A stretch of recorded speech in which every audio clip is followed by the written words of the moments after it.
بسم اللہ الرحمن الرحیم۔ سورہ بقرہ کا رکوع نمبر 29 یعنی 29 اور دوسرے پارے کا رکوع نمبر 13۔ پہلے اس رکوع کا لفظی ترجمہ ہوگا، پھر اس کی مختصر تفسیر ہوگی، پھر اس میں جو علمی نکات بیان ہوتے ہیں وہ ہوں گے، اور اس رکوع کو میں بہت ڈیٹیل سے اس لیے بھی بیان کروں گا اس ایپیسوڈ کے بعد والا جو ایپیسوڈ ہے، کیونکہ اس میں 3 طلاق کا مسئلہ بھی بیان ہوا ہے، تو میں انشاءاللہ اس کو باقاعدہ احادیث کے حوالوں کے ساتھ، قرآن کی آیتوں کے حوالوں کے ساتھ، کیونکہ یہ مسئلہ ہمارے ہاں بہت ہی ایک معرکۃ الآراء بن چکا ہے، 3 طلاقیں دی جاتی ہیں، اس کے بعد بیوی کو فتویٰ لے کے رکھ لیا جاتا ہے، تو اس پہ میں اگلے ایپیسوڈ میں انشاءاللہ بہت ڈیٹیل سے بیان کروں گا کہ اس مسئلے کی شرعی حیثیت ہے کیا۔ اکٹھی اگر کسی نے ایک مجلس میں 3 طلاقیں دے دی ہیں تو قرآن و سنت کی روشنی میں وہ کتنی طلاقیں ہوتی ہیں، پورے دلائل سے انشاءاللہ میں اس کو تفصیل سے ریکارڈ کرواؤں گا۔ ابھی تو صرف ہم اس رکوع کی مختصر، اس کا پہلے لفظی ترجمہ ہوگا، مختصر گرامر ہوگی، اور پھر اس کی مختصر تفسیر ہوگی، اور پھر انشاءاللہ اگلے ایپیسوڈ میں ہم اس کی یہ جو پہلا ہی مسئلہ اس میں 3 طلاقوں کا ہے وہ میں انشاءاللہ ڈیٹیل سے بیان کروں گا۔ الطلاق مرتان، اعوذ باللہ من الشیطان الرجیم، بسم اللہ الرحمن الرحیم۔ الطلاق مرتان، لفظی ترجمہ ہوگا پہلے اس کا، طلاق 2 مرتبہ ہے۔ فَإِمْسَاكٌ،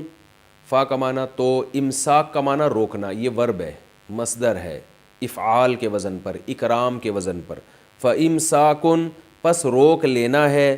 بِمَعْرُوفٍ، بھلے طریقے سے، عمدہ، معروف کا مطلب اچھا، عمدہ طریقے سے روک لینا ہے، او یا پھر تسریح، چھوڑ دینا ہے، سرح یسرح، تسریحا کا معنی ہوتا ہے چھوڑ دینا، آزاد کر دینا، او تسریح، یہ باب تفعیل سے ہے، تسبیح کی طرح، او تسریح، یا چھوڑ دینا ہے، بِإِحْسَان، بہت ہی اچھے طریقے سے۔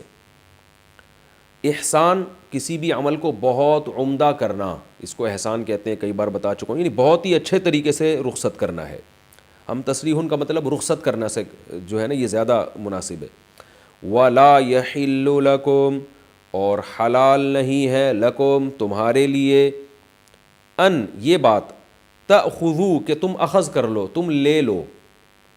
مما، مما اصل میں تھا من ما، من کا معنی سے، ما کا معنی وہ چیز، من ما، اس چیز میں سے،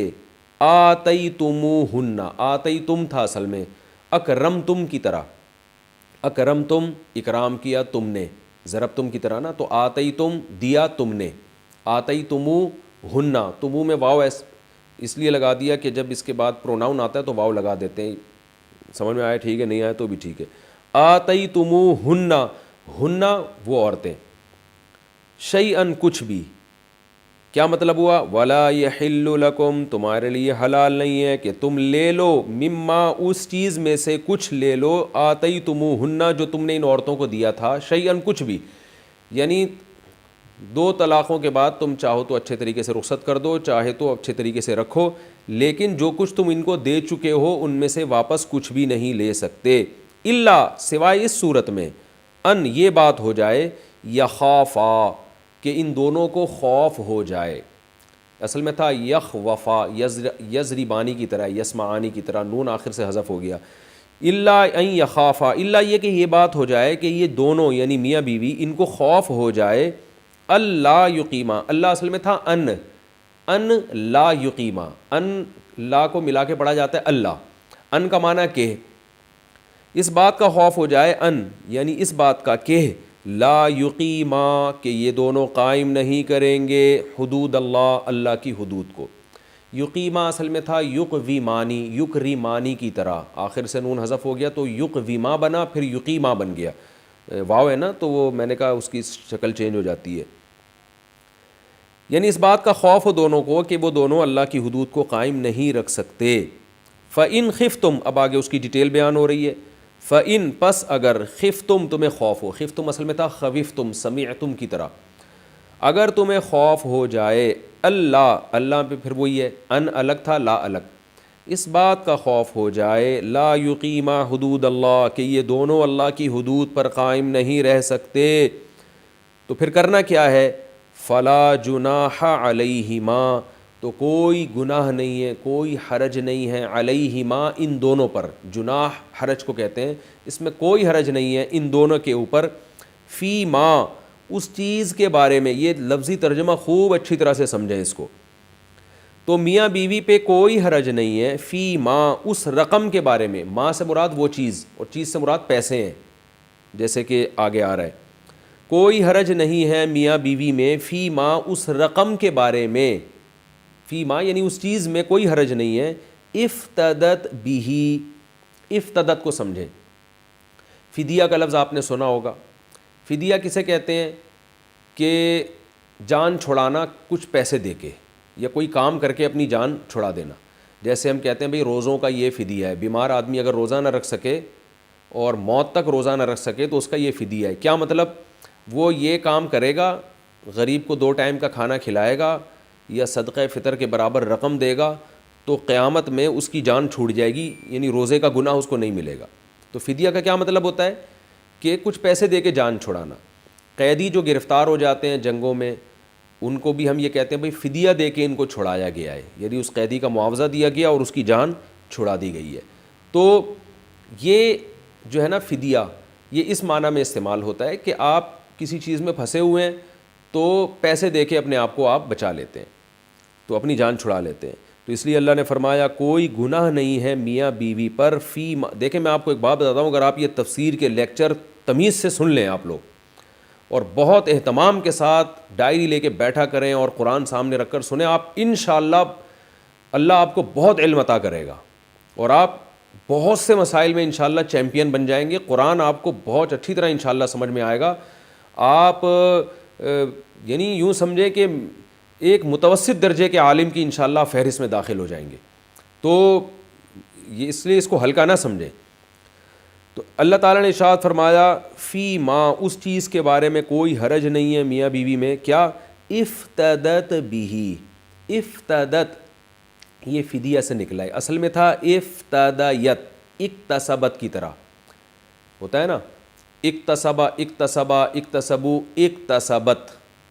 اکتسبہ کا معنی اس نے کمایا، اکتسبت کا معنی اس عورت نے کمایا، تو افتدیت تھا اصل میں، افتدیت، اس کو پڑھا جاتا ہے افتدت،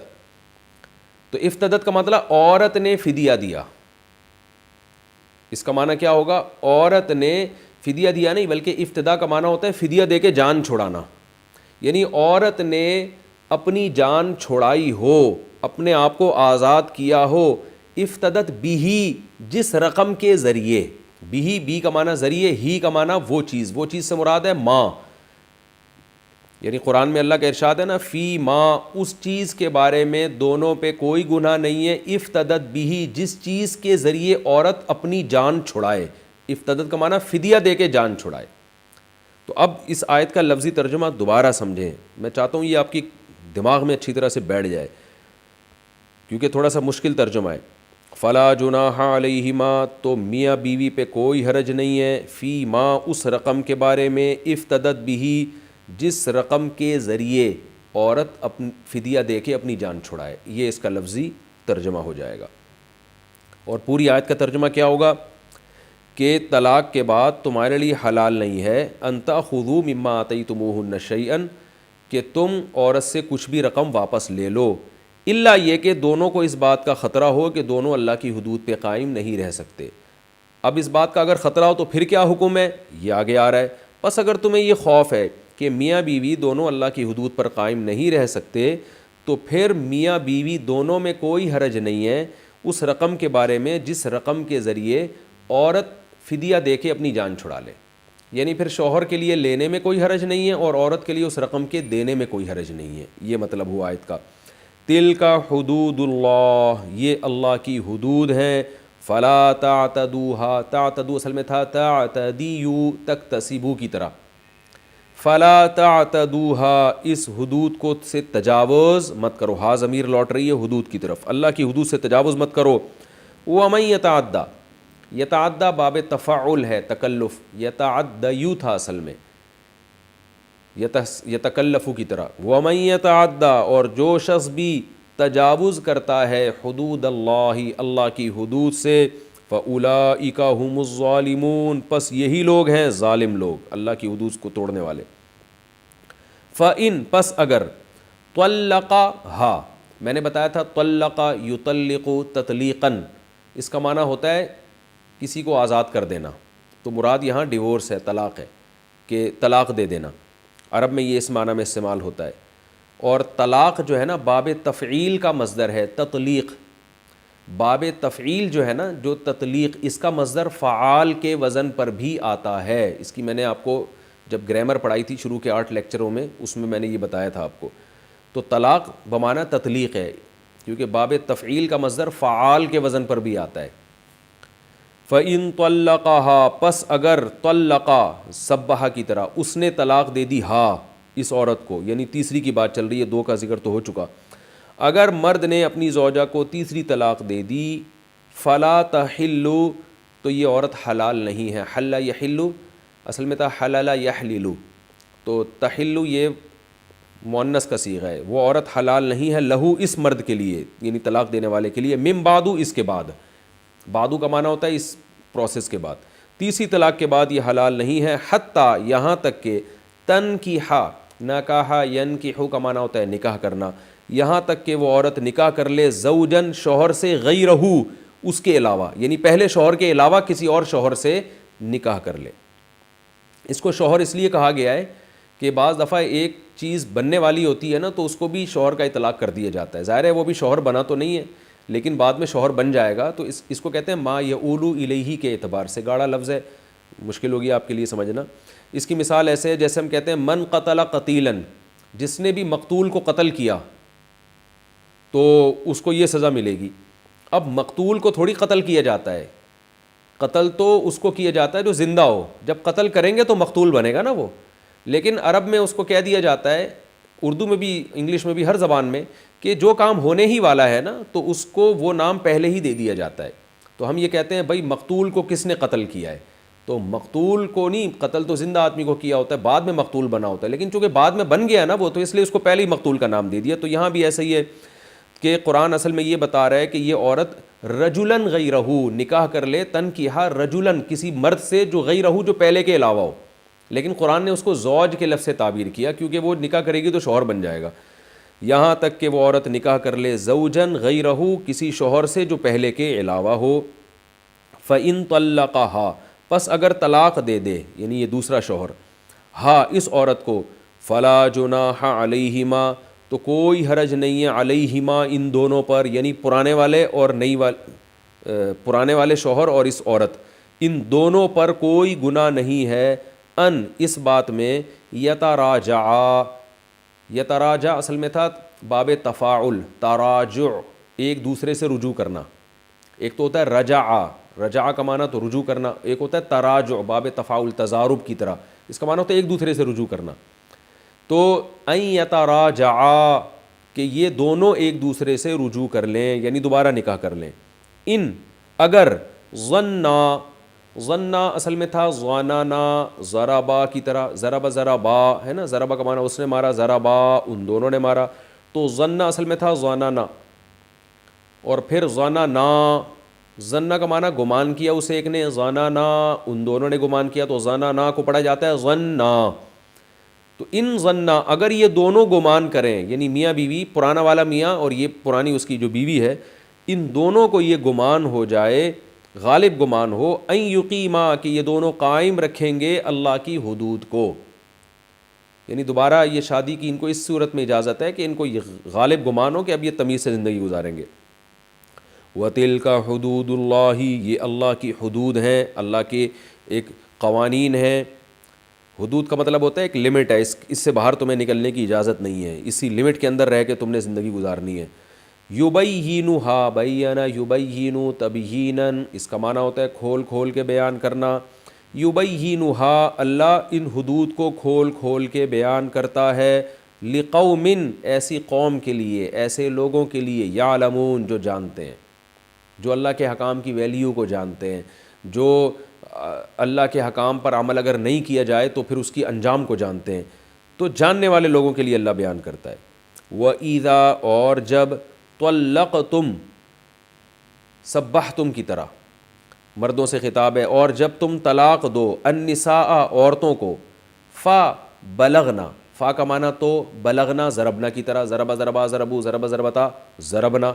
مارا ان سب عورتوں نے، تو بلغنا پہنچ جائیں وہ سب عورتیں، بلغا کا معنی پہنچنا، بالغ ہونا، اسی وجہ سے بالغ ہے نا کہ اپنی ایک جوانی کو پہنچ جاتا ہے انسان، فبلغنا وہ عورتیں پہنچ جائیں اجلہن اپنی اجل کو، اپنی اجل کہتے ہیں متعین وقت، مقررہ ٹائم، وہ ہر ایک کے لحاظ سے الگ ہوتا ہے، موت کو بھی اجل کہا جاتا ہے اس لیے کہ ایک مقررہ ٹائم پر آ جاتی ہے وہ، تو یہاں عورت کی عدت کا وقت ہے کہ جب وہ اپنی عدت کے وقت کو پہنچ جائیں، اپنی اجل سے مراد ہے کہ وہ جو ان کا ٹائم ہے جس میں وہ کہیں اور نکاح نہیں کر سکتی، اس ٹائم کو وہ پہنچ جائیں، فَأَمْسِكُوهُنَّ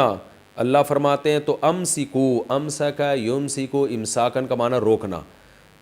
تو اکریمو کی طرح یہ امر کا صیغہ ہے، امسکوہن ان عورتوں کو روک لو، بمعروف عمدہ طریقے سے، او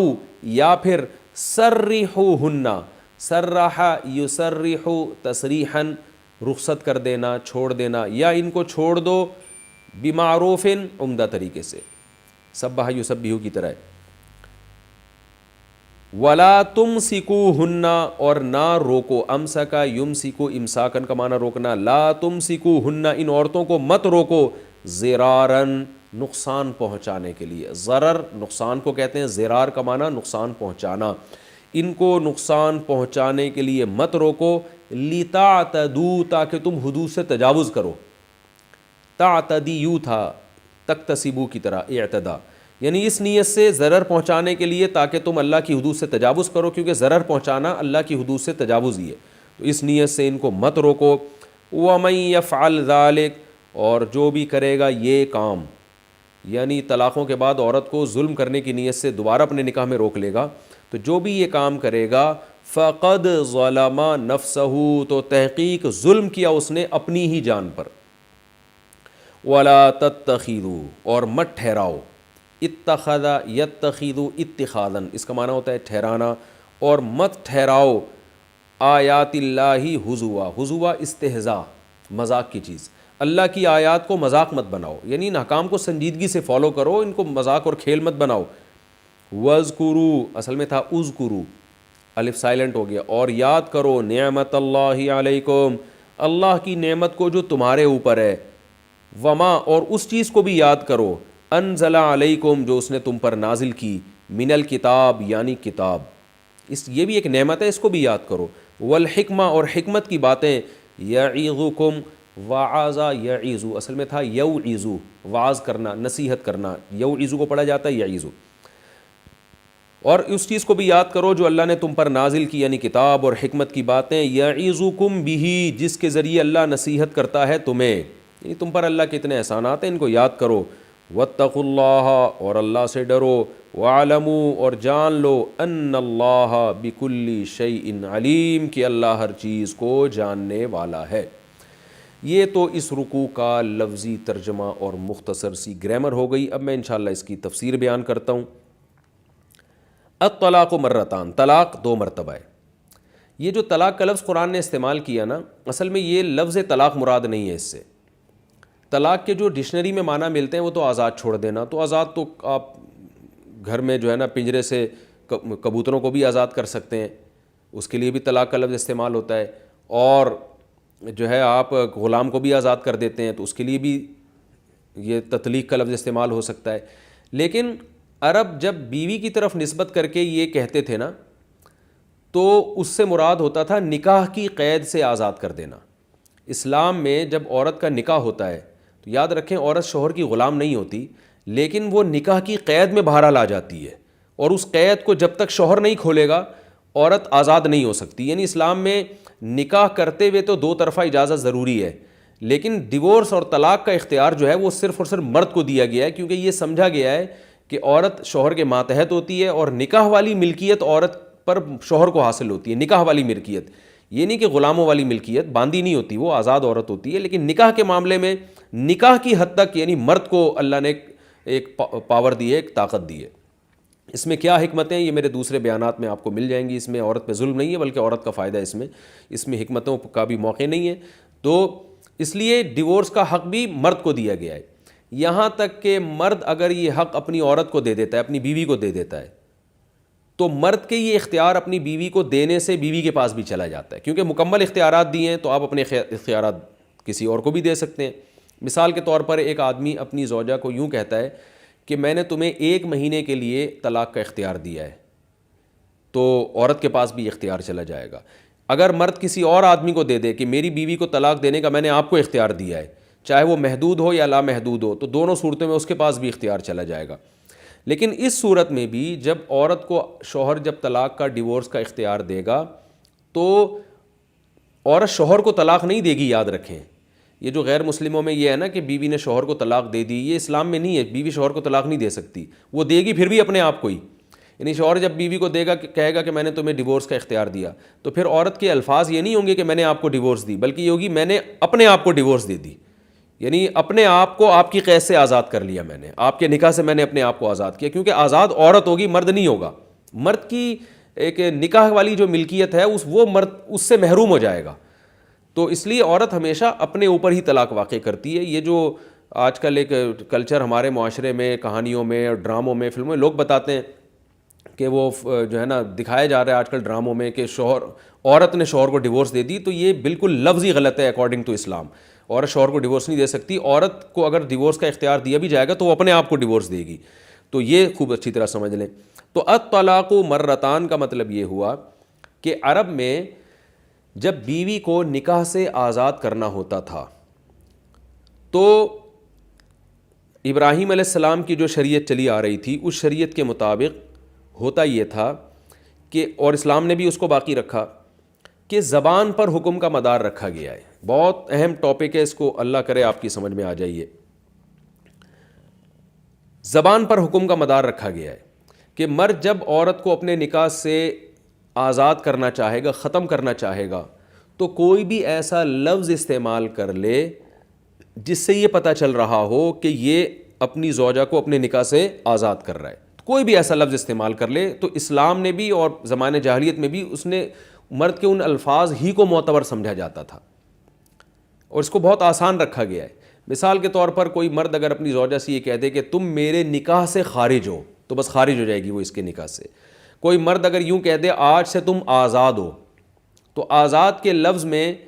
تو بہت سارے احتمالات ہیں. اگر مرد کی نیت یہ تھی کہ نکاح سے آزاد ہو, تو نکاح سے آزاد ہو جائے گی. کوئی یوں کہہ دے کہ تم مجھ پر حرام ہو, اور نیت اس کی یہ ہوتی تھی کہ حرام سے میری مراد ہے کہ جیسے اجنبی عورت مجھ پہ حرام ہے تو تم بھی اجنبی بن گئی ہو, تو بھی نکاح سے خارج ہو جائے گی. یعنی کچھ الفاظ تو ایسے ہیں جن میں نیت کی ضرورت ہے, کچھ میں نیت کی ضرورت نہیں ہے. تو یہ اصل اسلام کا بھی فلسفہ ہے, اور زمانے جاہلیت میں جو ابراہیم علیہ السلام کی شریعت چلی آ رہی تھی وہ بھی یہی تھی کہ مرد جن الفاظ سے بھی چاہے اپنی بیوی کو اپنے نکاح سے خارج کر سکتا ہے, بشرطے کہ ان الفاظ کا جو مفہوم ہے اس مفہوم میں نکاح سے آزادی کا مفہوم آ رہا ہو, یعنی اس کا معنی بھی یہ بنتا ہو. مثلا کوئی شخص اگر اپنی زوجہ سے کہہ دے کہ تو بڑی نالائق ہے, اور بعد میں کہے میں نے جو یہ نالائق کہا نا تو میری نیت طلاق کی تھی, تو طلاق واقع نہیں ہوگی, اس لیے کہ نالائق کے لفظ میں تو کوئی نکاح سے آزادی والا کوئی عنصر پایا ہی نہیں جاتا نا. تو کوئی بھی گالی دینے سے یا کوئی برا بھلا کہنے سے نہیں ہوگی. یعنی ایسے الفاظ استعمال کرے جن سے یہ پتہ چل رہا ہو کہ یہ اس عورت کو اپنے نکاح سے نکالنا چاہتا ہے. تو ایسے الفاظ کسی بھی زبان میں ہو, انگلش میں ہو, پشتو میں ہو, پنجابی میں ہو, سندھی میں ہو, تو اسلام نے انہی الفاظ کا اعتبار کیا ہے. اس لیے اسلام میں صرف عربی میں طلاق نہیں ہوتی, اردو میں بھی ہوتی ہے, فارسی میں بھی ہوتی ہے, انگلش میں بھی ڈیورس کا لفظ ہے اس سے ہو جاتی ہے. تو اب یہ خوب اچھی طرح سمجھیں کہ جیسے ہمارے ہاں بعض الفاظ بعض میننگ کے لیے خاص ہو جاتے ہیں, اصل میں تو وہ خاص معنی کے لیے نہیں تھے, لیکن ان کا استعمال اتنا ہونے لگتا ہے کہ پھر وہ اسی معنی میں استعمال ہوتے ہیں. تو ایسے ہی طلاق کا جو اصل لفظ تھا وہ تو تھا کہ آزادی, لیکن عرب نے اس لفظ کو جب بیوی کے لیے استعمال کرتے تھے تو ان کی مراد یہ ہوتی تھی کہ اس کو نکاح سے خارج کرنا. بالکل جیسے انگلش میں ڈیورس کا لفظ جب بیوی کے لیے استعمال ہوتا ہے تو اس سے مراد نکاح ختم کرنے کے علاوہ اور کوئی مقصد نہیں ہوتا, یعنی اس کا کوئی اور مطلب ہے ہی نہیں عرف میں. تو ایسے ہی عرب میں جو طلاق کا جو لفظ تھا نا, طلاق کا لفظ وہ اسی معنی میں استعمال ہونے لگا کہ جب بھی زوجہ کو اپنی وائف کو نکاح سے انہوں نے خارج کرنا ہے تو وہ طلاق ہی کا لفظ استعمال کرتے تھے. تو اب شریعت نے یہ کیا کہ شریعت نے ایک اصول بنایا ہے کہ کسی زبان میں کوئی لفظ اگر ایسا ہے جو نکاح ختم کرنے کے علاوہ کسی اور میننگ میں استعمال ہی نہیں ہو رہا، تو شریعت بھی پھر یہ کہتی ہے کہ اب اس لفظ سے نکاح ہی ختم ہوگا. اس میں اگر شوہر کہتا ہے کہ میری نیت کچھ اور تھی تو اس کی نیت کا اعتبار نہیں ہوگا. جیسے آج اگر بیوی کو کوئی کہتا ہے تمہیں طلاق ہے، اور جب اس سے پوچھا جائے کہ تم نے تو طلاق دے دی، وہ کہتے ہیں بھائی طلاق کے جو ڈکشنری میں معنی ہے وہ تو آزاد کرنا ہے. تو میرا مقصد یہ تھا کہ میں اپنی زوجہ کو کام کاج سے آزاد کرنا چاہتا ہوں، تو کام کاج سے آزادی کے لیے میں نے یہ طلاق کا لفظ استعمال کیا ہے، تو اس کی بات مانی نہیں جائے گی، اس لیے کہ عرف میں طلاق کا مطلب بیوی کو اب نکاح سے آزاد کرنا ہی ہوتا ہے اگر بیوی کی طرف نسبت کر کے کہا جائے یہ لفظ. تو ہر زبان میں، پشتو میں، سندھی میں، پنجابی میں، کوئی بھی ایسا لفظ جو بیوی کے لیے جب استعمال ہو تو اس سے مراد نکاح ختم کرنا ہی مراد لیا جاتا ان کے عرف میں، ان کے کلچر میں، تو ایسے الفاظ کو صریح طلاق کہا جاتا ہے. یعنی صریح الفاظ کہا جاتا ہے. یہ وہ صریح الفاظ ہیں جس میں نیت کی ضرورت نہیں ہے. اگر کوئی یہ کہتا ہے کہ میری نیت ڈیورس دینے کی نہیں تھی، طلاق کی نہیں تھی، تو شریعت اس کو کالعدم قرار دیتی ہے. مفتی بھی نہیں مانے گا، اب اس کی بیوی بھی نہیں مانے گی، سب یہی کہیں گے بھائی، کیونکہ عرف میں یہ لفظ اسی معنی میں استعمال ہوتا ہے. یہ ایسے ہی جیسے آپ کسی کو بول دیں گدھا اور آپ نے گالی دے دی اس کو، اب وہ غصے میں آ رہا ہے تو آپ کہیں بھائی میری نیت آپ کو گدھا کہنے سے بے وقوف کہنا نہیں تھی، بلکہ میری نیت یہ تھی کہ گدھا جیسا اسٹرانگ ہوتا ہے اور ماشاءاللہ اتنا ویٹ اٹھاتا ہے تو آپ بھی بڑے زبردست باڈی بلڈر ہیں. تو یہ بات کوئی نہیں مانے گا. وہ بھائی گدھے کا لفظ ٹھیک ہے اس معنی میں بھی استعمال ہو سکتا ہے، یعنی آپ کی رائے میں، لیکن عرف میں یہ معنی نہیں ہے. لغت عرف کو دیکھتی ہے، لغت لوگوں کے کلچر کو دیکھتی ہے کہ لوگ کس ورڈ کو کس معنی میں استعمال کر رہے ہیں. تو اسلام بھی یہی دیکھتا ہے کہ جو لفظ جس معنی میں، جس قوم میں، جس معنی کے لیے استعمال ہوا ہے، اسلام بھی یہ کہتا ہے یہ اسی معنی میں، اسلام بھی اس کو اسی معنی میں مانے گا. تو اب عرب میں طلاق کا لفظ نکاح ختم کرنے کے لیے استعمال ہوتا تھا، تو اس لیے طلاق کا لفظ اب ایک سائن بن گیا، علامت بن گیا. تو اب یہ خوب اچھی طرح سمجھیں. اب یہ جو الفاظ ہیں نا قرآن کے، الطلاق مرتان، طلاقیں 2 مرتبہ ہیں، فامساکم بمعروف، اس کے بعد عمدہ طریقے سے روک لینا ہے، او تسریح باحسان، یہ اچھے طریقے سے رخصت کر دینا ہے. تو اس آیت کا مطلب یہ ہرگز نہیں ہے کہ طلاق کا لفظ 2 مرتبہ، بلکہ طلاق چونکہ صریح لفظ تھا اور نکاح ختم کرنے کے معنی میں استعمال ہوتا تھا، لہذا ہم اس لفظ کا جو حقیقت میں ترجمہ کریں گے وہ یہ ہوگا الطلاق مرتان. کیا مطلب؟ کسی بھی قوم میں وہ لفظ جو بیوی کے نکاح کو ختم کرنے کے لیے استعمال ہوتا ہے اور اس کے علاوہ کسی دوسرے معنی میں استعمال نہیں ہوتا، تو وہ لفظ جب بیوی کی طرف نسبت کر کے استعمال کیا جائے گا تو وہ 2 مرتبہ استعمال ہو سکتا ہے. اور 2 مرتبہ کے بعد تمہیں یہ اجازت ہے کہ تم زوجہ کو یا تو عمدہ طریقے سے روک لو یا عمدہ طریقے سے رخصت کر لو. یہ مطلب ہوا اس آیت کا. اس میں ڈیورس کا لفظ بھی آ گیا. یعنی اگر کوئی انگریز یہ کہتا ہے یا کوئی انگلش میں بیوی کو کہتا ہے تمہیں ڈیورس ہے، تمہیں ڈیورس ہے، اب کوئی یہ کہے کہ قرآن میں تو آتا ہے 2 دفعہ طلاق کے بعد رجوع کا حق حاصل ہے، ڈیورس کا لفظ تو قرآن میں نہیں ہے، تو ہم کہیں گے یہ طلاق کا لفظ ایک لفظ نہیں، ایک سائن، ایک علامت ہے. یہ ایک اصول ہے کہ عرب میں چونکہ یہ طلاق کا لفظ ہی طلاق کے معنی میں استعمال ہوتا تھا، تو قرآن طلاق کے لفظ کو فوکس نہیں کر رہا، قرآن عرب کے کلچر کے لحاظ سے بات کر رہا ہے. تو وہ ہر قوم کا اپنا کلچر ہوتا ہے. تو اس آیت کا جو صحیح ترجمہ ہوگا وہ یہ ہوگا، الطلاق کا مطلب کیا ہوگا کہ وہ لفظ جو کسی بھی قوم میں ڈیورس کے علاوہ کسی اور معنی میں استعمال نہیں ہوتا، وہ لفظ جو صریح لفظ ہے، یعنی صریح لفظ جس سے طلاق دی جاتی ہے، وہ لفظ تم 2 دفعہ استعمال کر سکتے ہو. 2 دفعہ کے بعد تمہیں یہ رائٹ ہوگا کہ تم روک لو یا رخصت کر لو. پتہ یہ چلا کہ اگر صریح لفظ سے طلاق نہیں دی ہے پھر اس کا یہ حکم نہیں ہے. خوب اچھی طرح سمجھ لیں. مثال کے طور پر کوئی شخص اپنی بیوی کو ایسے الفاظ سے طلاق دیتا ہے جس میں طلاق کا معنی بھی پایا جاتا ہے اور کسی اور چیز کا معنی بھی پایا جاتا ہے، تو پھر اس کا یہ حکم نہیں ہے. مثلا اگر کوئی شخص اپنی زوجہ کو یہ کہتا ہے تم میری طرف سے فارغ ہو، اب فارغ کا لفظ میں تو بہت سارے احتمالات ہیں، بھئی تم کام کاج سے فارغ ہو، یا تمہاری کھوپڑی بھی نہیں ہے، تم دماغ سے فارغ ہو، یا تم ویسے ہی فارغ ہو، میں تمہیں کچھ بھی نہیں سمجھاؤں گا. اور یہ بھی نیت ہو سکتی ہے کہ تم میری طرف سے فارغ ہو کا مطلب ختم ہمارا نکاح آپس میں. تو یہ لفظ طلاق کا نہیں ہے، یاد رکھیں، یعنی صریح طلاق نہیں ہے، کیونکہ یہ لفظ اردو زبان میں بہت ساری میننگ میں استعمال ہوتا ہے. تو یاد رکھیں اس کا کیا حکم ہے، قرآن میں یہاں یہ اس کا حکم بیان نہیں کیا گیا ہے. تو اس پر تقریباً فقہاء کا اجماع ہے کہ اگر اس کو کہتے ہیں کنایا الفاظ، کنایا، تو کنایا الفاظ سے اگر کسی شخص نے زوجہ کو ڈیورس دی ہے تو اس میں یہ نہیں ہے کہ 2 دفعہ کے بعد تمہیں رجوع کا حق ہے، بلکہ 1 دفعہ میں ہی نکاح ختم ہو جاتا ہے، اور یہ ہمیں احادیث سے پتہ چلتا ہے 1 دفعہ میں۔ وجہ اس کی یہ کہ فارغ کا جو لفظ ہے وہ لفظ پر ہم عمل کریں گے، اور وہ لفظ کے یعنی اس سے وہ یہ کہہ رہے ہیں میری مراد تھی کہ نکاح ختم، تو جب آپ کی مراد اس سے نکاح ختم کرنے کی تھی، اور فارغ کا مطلب مکمل فارغ ہو، تو مکمل فارغ عورت جبھی ہوتی ہے جب مرد کو رجوع کا حق حاصل نہ ہو۔ تو گویا مرد نے اپنے رجوع کے حق کو خود ہی ختم کر دیا، خود ہی اس نے کہہ دیا مجھے رجوع کا حق حاصل نہیں ہے کیونکہ تم مکمل آزاد ہو چکی ہو، تو اس میں 1 طلاق واقع ہوگی اور نکاح اسی وقت ختم ہو جائے گا۔ پھر یہ جو ہے کہ امساکم بمعروف او تسریحم باحسان، یہ والا قاعدہ یہاں نہیں چلے گا، کیونکہ قرآن جو حکم بیان کر رہا ہے وہ صریح طلاق کے بارے میں بیان کر رہا ہے، وہ کنایا کے بارے میں بیان نہیں کر رہا۔ کنایا کے حکم کیا ہے وہ فقہا نے اس کی جو ہے نا ڈیٹیل دوسرے مقام پہ بیان کیا، وہ احادیث سے ہمیں پتہ چلتا ہے۔ جیسے آپ صلی اللہ علیہ وسلم نے اپنی زوجہ سے کہا تھا الحقی باہلکی، ایک نکاح ہوا تھا تو آپ کی زوجہ نے آپ کو پسند نہیں کیا، پہلی رات میں یا انہوں نے آپ صلی اللہ علیہ وسلم کو اندازہ ہو گیا کہ اس نکاح پہ راضی نہیں ہے، تو آپ نے حکم دیا کہ الحقی باہلکی، جاؤ اپنے گھر چلی جاؤ، اور گھر چلی جانے سے آپ کی مراد یہ تھی کہ نکاح میں ختم کر رہا ہوں، تو یہ کنایا کے الفاظ تھے، اسی وقت ڈیورس ہو گئی تھی، اسی وقت 1 طلاق بائن واقع ہو گئی تھی۔ تو کوئی اس طرح کے الفاظ استعمال کرتا ہے۔ تو اب میں دوبارہ اصل ٹاپک کی طرف آتا ہوں۔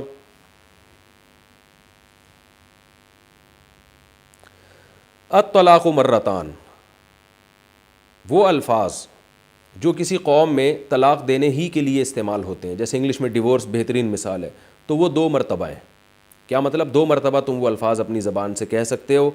2 مرتبہ کے بعد کیا ہوگا؟ فَإِمْسَاكُمْ بِمَعْرُوفٍ، چاہو تو عمدہ طریقے سے بیوی کو روک لو، او تسریحم بِإِحْسَان، یا عمدہ طریقے سے رخصت کر دو، یعنی عدت کے بعد، کیونکہ پہلے بیان ہو چکا ہے کہ طلاق کے بعد عورت عدت گزارے گی،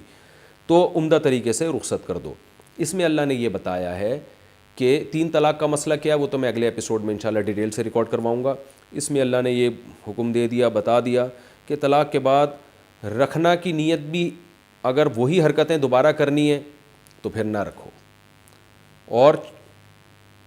اگر رکھنا ہے تو اچھی نیت سے رکھنا ہے، حقوق ادا کرنے ہیں، محبت سے رہنا ہے، اور چاہو تو عمدہ طریقے سے رخصت کر دو، یعنی رخصت بھی کرنا دھکے دے کے نکالنا، اس کے جہیز پہ قبضہ کر لینا، جو پھر اس کو ذلیل کرنا، رسوا کرنا، جو ہمارے معاشرے میں ہوتا ہے ڈیورس کے بعد، عورت کو شوہر ذلیل کرتا ہے، عورت شوہر کو رسوا کر رہی ہوتی ہے، ان چیزوں کا اسلام قائل نہیں ہے۔ فرمایا کوئی بات نہیں، ڈیورس ہو گئی ہے، یا تو تمیز سے رکھ کے رجوع کر لو، یعنی 2 طلاقیں ہیں اور 2 کے بعد تمہیں رجوع کا حق حاصل ہے، رجوع کر لو، یا پھر اس کو عمدہ طریقے سے رخصت کر دو۔ 1 طلاق ہو یا 2 طلاقیں ہوں، دونوں کا ایک ہی، کیونکہ جب 2 کا یہ حکم ہے تو 1 کا تو بطریق اولا یہ حکم ہے، یعنی اگر 1 دی ہے تو پھر تو اور زیادہ مرد کو یہ حق حاصل ہے کہ چاہے تو روک لے، چاہے تو رخصت کر دے۔ روکنے کا طریقہ کیا ہوگا کہ زبان سے کہہ دے میں نے بیوی سے رجوع کر لیا، یا زوجہ سے ہم بستری کر لے، یا بوس و کنار کر لے، کوئی بھی ایسا کام جو صرف میاں بیوی ہی میں ہو سکتا ہے،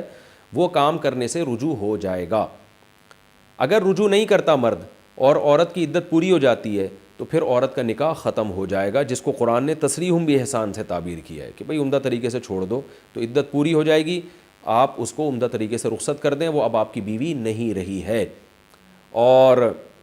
جہاں چاہے وہ نکاح کر سکتی ہے، دوبارہ اسی شوہر سے بھی نکاح ہو سکتا ہے، اگر دونوں چاہیں نکاح کر لیں تو کر سکتے ہیں، کیونکہ تیسری نہیں دی ہے، کیونکہ قرآن میں آتا ہے تیسری کے بعد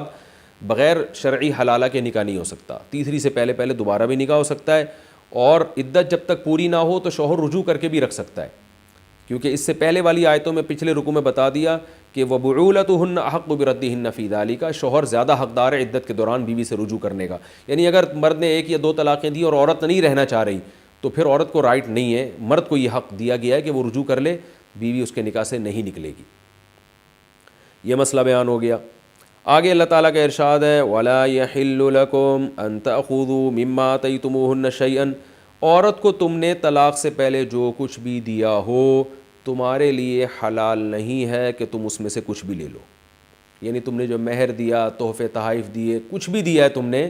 تو طلاق کے بعد نہیں لے سکتے۔ زمانے جاہلیت میں یہ ہوتا تھا کہ اتنا بیوی پہ خرچ کر چکے ہوتے تھے محبت میں آ کے، اب جب ڈیورس دے رہے ہیں تو پریشان ہوتا ہے، یار یہ تو پوری جائیدادیں ہم اس کو دے چکے ہیں۔ پہلے زمانے میں مہر بھی بہت ہوتا تھا، لاکھوں روپے مہر ہوا کرتا تھا، پتہ نہیں کتنے کتنے دراہم چاندی اور کتنے کتنے دینار سونے کے سکے ہوا کرتے تھے پہلے مہر میں۔ تو اللہ نے فرمایا کچھ بھی تمہیں لینے کی اجازت نہیں ہے، الا ان یخافا اللہ یقیما حدود اللہ. ہاں ایک صورت ہے جس میں شوہر کچھ پیسے واپس لے سکتا ہے, وہ صورت اس کو خلا کہا جاتا ہے. یعنی قرآن نے پہلے وہ طلاق بیان کی جس میں مرد پہل کرتا ہے طلاق دینے میں, اور وہ پیسوں کے بغیر ہوتی ہے, بلکہ اس میں بیوی سے پیسے لینا بھی جائز نہیں ہوتا. تو اس طلاق کا حکم اللہ نے بیان کیا. پھر اللہ بیان کر رہا ہے وہ طلاق جس میں مطالبہ عورت کی طرف سے ہو اور عورت پیسے دے کے شوہر سے جان چھڑا رہی ہو, اس کو خلا کہا جاتا ہے. خلع اصل لفظ ہے یہ خلع, لیکن اردو میں اس کو خلا کہتے ہیں. تو اس کو بیان کیا جس کو طلاق بالمال کہہ سکتے ہیں آپ, یعنی وہ طلاق جس میں شوہر کو اس کا معاوضہ مل رہا ہے. اور پھر اس کے بعد اللہ نے حکم بیان کیا کہ تیسری طلاق کا کیا حکم ہے, یعنی طلاق چاہے مال کے ذریعے ہو یا بغیر مال کے ذریعے ہو, تیسری طلاق کے بعد رجوع کا حق حاصل نہیں ہے, اور دونوں آپس میں نکاح نہیں کر سکتے, چاہے وہ بالمال ہو یا بغیر مال ہو. اس لیے اللہ نے تیسری طلاق کو تھوڑا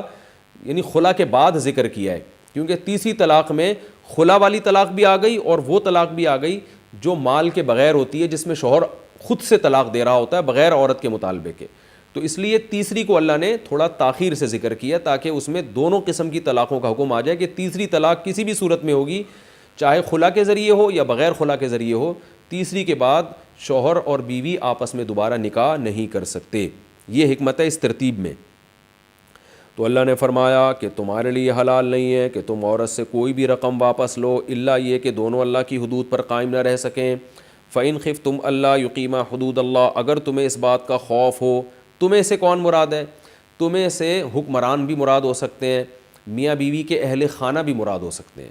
یعنی خاندان والوں کو اگر یہ خطرہ ہے کہ یہ میاں بیوی نہیں بیٹھ رہے, اور اولین مخاطب اس کا حکمران ہے یعنی عدالتیں, اگر حدود پہ قائم نہیں رہ سکتے تو پھر ان کے لیے جائز ہے کہ یہ عدالت میں جائیں. اور پھر اللہ عدالت سے خطاب کر رہے ہیں کیونکہ خلا اکثر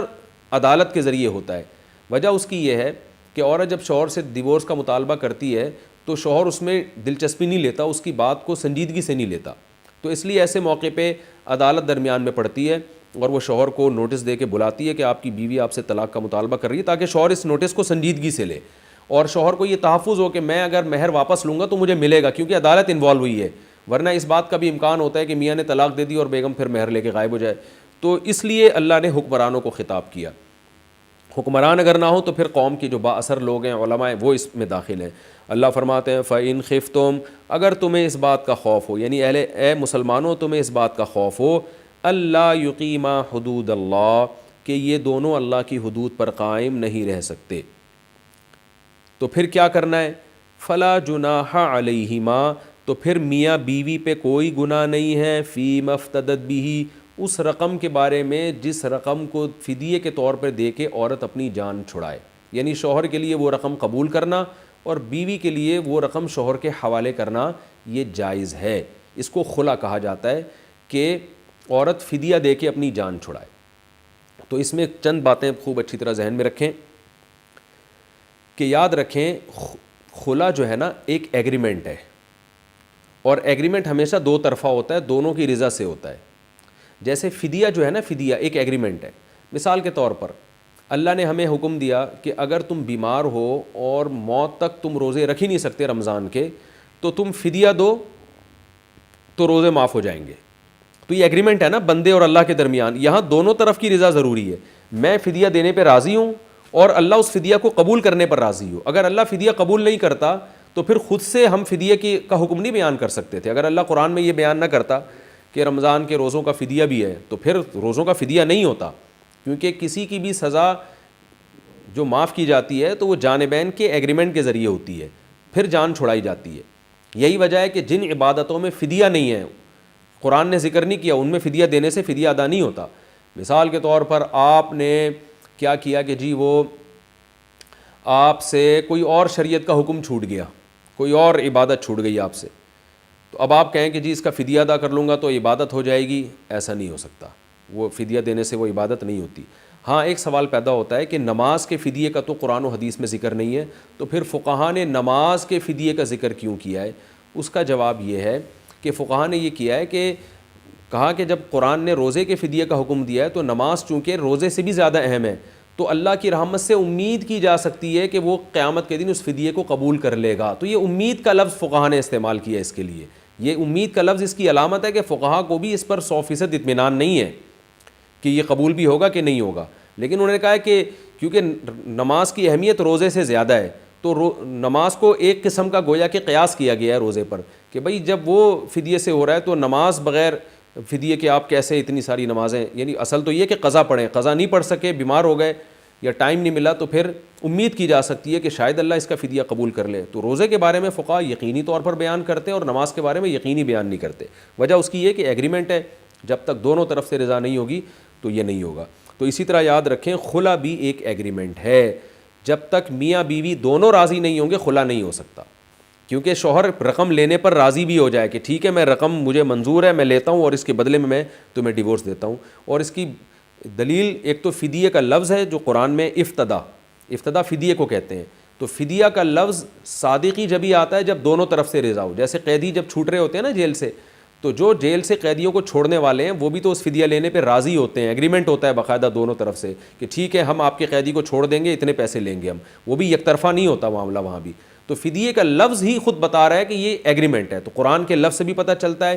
اور بخاری مسلم کی حدیث سے بھی کہ اول خلع فی الاسلام، امام بخاری نے باب باندھا ہے کہ اسلام میں جو سب سے پہلے خلا کا کیس ہوا ہے، تو اس کیس میں بھی جمیلہ بنت ثابت انصاری نبی صلی اللہ علیہ وسلم کی خدمت میں آئیں، انہوں نے کہا مجھے اپنے شوہر سے ڈیورس چاہیے، تو آپ نے ان کے شوہر کو بلایا اور ان سے کہا کہ اپنا مہر واپس لے لو اور ان کو طلاق دے دو، تو ان کے شوہر نے مہر واپس لے کے ان کو طلاق دی۔ تو اس کو محدثین نے کہا ہے کہ اسلام کا سب سے پہلے خلا، تو خلا بھی اصل میں طلاق ہی ہوتی ہے، لیکن مطالبہ اس میں عورت کی طرف سے ہوتا ہے اور عورت پیسے دے کے طلاق لے رہی ہوتی ہے۔ تو یہاں بھی نبی نے ان صحابی کو حکم دیا تھا کہ ان کو ڈیورس دو، تو یہ بھی یک طرفہ معاملہ نہیں ہوا بلکہ صحابی نے ڈیورس دی ہے۔ تو اس سے پتہ چلتا ہے کہ خلا، یہ جو عدالتوں میں خلا ہو رہا ہے نا، یک طرفہ خلا ہو رہا ہے، شوہر سے پوچھے بغیر عدالت خلا کی ڈگری دے دیتی ہے، تو یہ شرعی طور پر درست نہیں ہے۔ تو ایک تو بات یہ پتہ چلی، باقی انشاءاللہ اس کے مزید احکام انشاءاللہ میں اگلے رکوع میں بیان کروں گا۔ اور 3 طلاق کا مسئلہ تھا، مجھے ایسا لگتا ہے کہ وہ اگلے رکوع کے بجائے اس سے اگلے ایپیسوڈ میں ہمارا جائے گا وہ مسئلہ۔ بہرحال جیسا بھی ہوتا ہے ہم اس کے مطابق چلیں گے انشاءاللہ۔ اللہ تعالیٰ سمجھنے کی، عمل کی توفیق عطا فرمائے۔